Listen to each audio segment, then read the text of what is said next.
Nous allons aujourd'hui voir un champignon qui n'est pas très commun, c'est la veste de loup géant.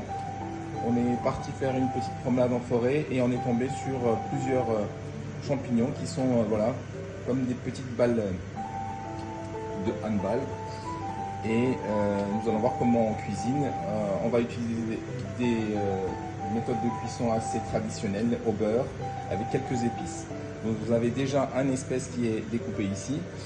Je vous montre un petit peu la découpe. C'est très agréable. Il faut vraiment aller lentement. Vous entendez les crissements du champignon.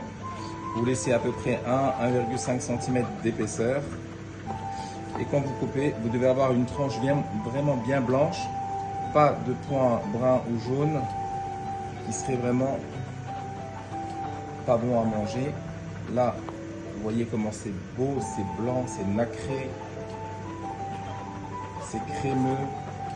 C'est un champignon qui n'est pas très fréquent, mais on a eu la chance de tomber sur plusieurs spécimens en même temps. Voilà, on découpe progressivement. Une fois qu'on a bien découpé, on laisse bien sûr le beurre bien revenir. Voilà, après vous avez la possibilité d'enlever un peu la peau, vous pouvez laisser la peau si vous voulez. Je vais essayer d'enlever un petit peu la peau, on fait une petite pause et puis justement la peau du champignon, comme ça c'est l'intérieur qui est tendre. On y va progressivement, tranquillement et voilà. C'est un spécimen qui est de grande taille, mais il existe des tailles beaucoup plus grandes pour ce genre de champignon. Une fois qu'on a enlevé la peau, on met directement dans le beurre qui est déjà chaud. On va accélérer un petit peu. Là vous voyez, j'avais déjà découpé quelques-uns. On peut en mettre plusieurs tranches. Ça fait un peu comme des petits steaks. Voilà.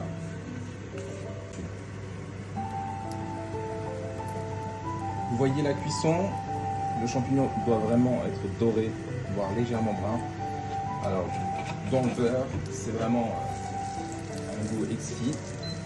On va retourner les deux derniers et ensuite, voilà, on va s'atteler à mettre les épices. Alors, comme épices, c'est simple, hein, c'est des épices du jardin.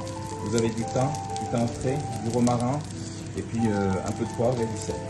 Donc on y va, hein, c'est vraiment juste pour parfumer. Vous y allez tranquillement. Voilà. Un peu de poivre. Voilà.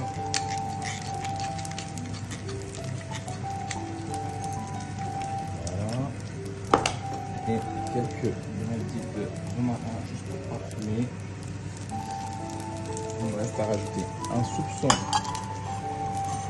sel. Et voilà.